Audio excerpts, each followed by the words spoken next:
Assalamualaikum warahmatullahi wabarakatuh. Perkenalkan, nama saya Fasan Nugroho. Di sini saya ingin mempresentasikan hasil dari diskusi kami tentang pemanfaatan dan penggunaan media.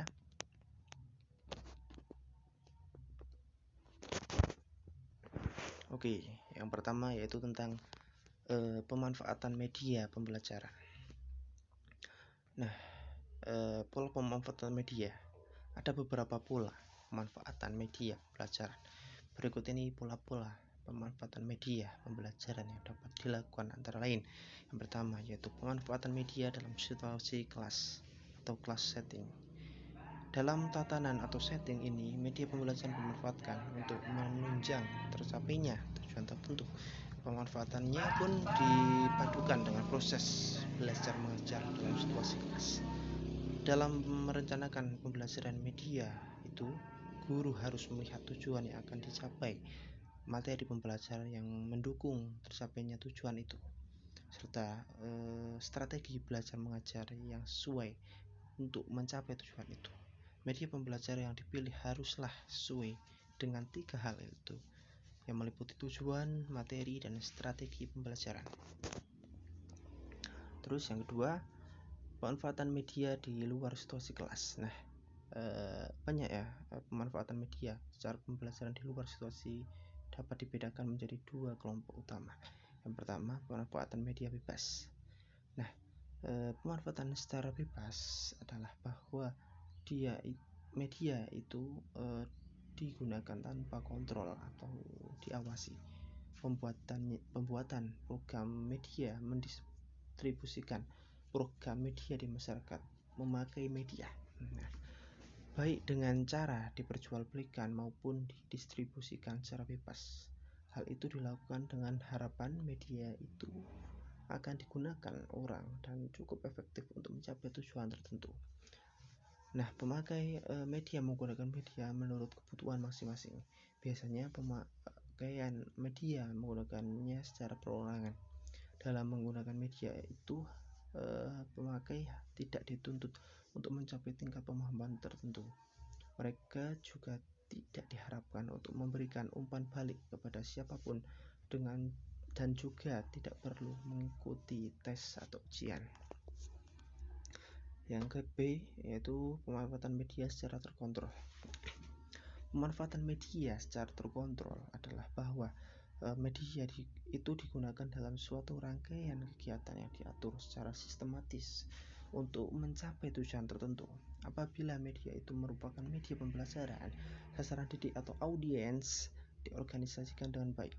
Nah, biasanya sasaran didik diatur dalam kelompok-kelompok belajar. Setiap kelompok diketuai oleh pemimpin kelompok yang disupervisi oleh seorang tutor. Sebelum memanfaatkan media, tujuan pembelajaran yang akan dicapai dibahas atau ditentukan terlebih dahulu. Selanjutnya, mereka dapat belajar dari media itu secara berkelompok atau secara perorangan. Anggota kelompok diharapkan dapat berinteraksi baik dalam diskusi maupun dalam pekerjaan sama untuk memecahkan masalah, memperdalam pemahaman, dan menyelesaikan tugas-tugas tertentu. Yang kecil, pemanfaatan media secara perorangan atau kelompok atau massa. Nah, yang pertama, media dapat digunakan secara perorangan. Artinya, media itu digunakan oleh satu orang saja. Nah, banyak media yang memang dirancang untuk digunakan secara perorangan. Media seperti ini biasanya dilengkapi dengan tujuan pemanfaatan yang jelas sehingga orang dapat menggunakannya dengan mandiri. Apabila di dalam suatu ruangan ada beberapa orang yang belajar menggunakan media secara perorangan, sebaiknya masing-masing menempati karel yang tidak saling mengganggu. Oke, yang kedua, itu media dapat digunakan secara berkelompok, atau itu dapat berupa kelompok kecil dengan anggota 2-8 orang atau berupa kelompok besar yang beranggota 9-40 orang. Media dirancang untuk digunakan secara perorangan juga memerlukan buku petunjuk Buku tunjuk ini biasanya ditunjukkan kepada pemimpin kelompok, tutor atau guru. Keuntungan belajar menggunakan media secara berkelompok adalah bahwa kelompok itu dapat melakukan diskusi tentang bahan yang sudah dipelajari. Ketiga yaitu media dapat juga digunakan secara massal. Orang yang jumlahnya puluhan, ratusan, bahkan ribuan dapat menggunakan media itu bersama-sama. Media yang dirancang seperti ini biasanya disiarkan melalui pemancar seperti radio, televisi, atau digunakan dalam ruang yang besar seperti film 35 mm. Strategi pemanfaatan. Yang pertama yaitu persiapan sebelum menggunakan media.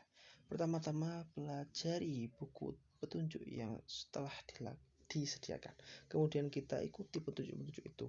Apabila pada petunjuk kita disarankan untuk membaca buku atau bahan lain yang sesuai dengan tujuan yang akan dicapai, seyogyanya hal tersebut akan memudahkan kita dalam belajar dengan media itu. Peralatan yang diperlukan untuk menggunakan media itu juga perlu disiapkan sebelumnya. Peralatan media seperti ditempatkan dengan baik sehingga kita dapat melihat atau mendengar programnya dengan enak. Oke, yang kedua, kegiatan media menggunakan media.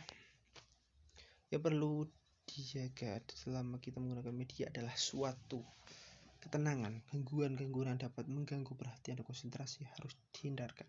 Jika menulis atau membuat gambar atau membuat catatan singkat, usahakan hal tersebut tidak mengganggu konsentrasi.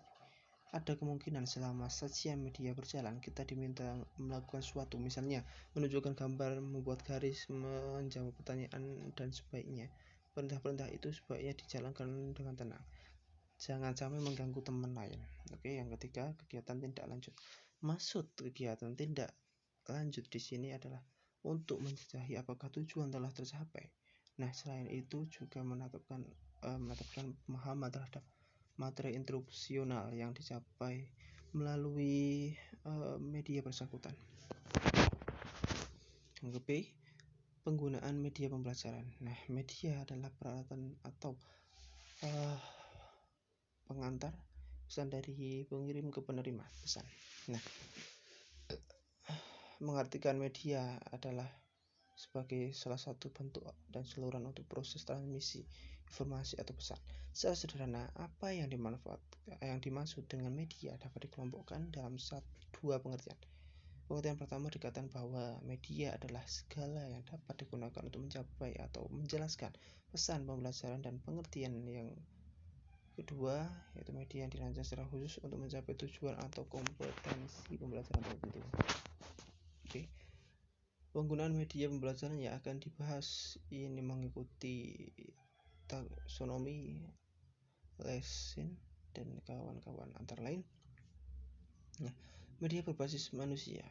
Media berbasis manusia mengajukan dua teknik efektif, yaitu rancangan yang berpusat pada masalah dan penanyaan sekuratus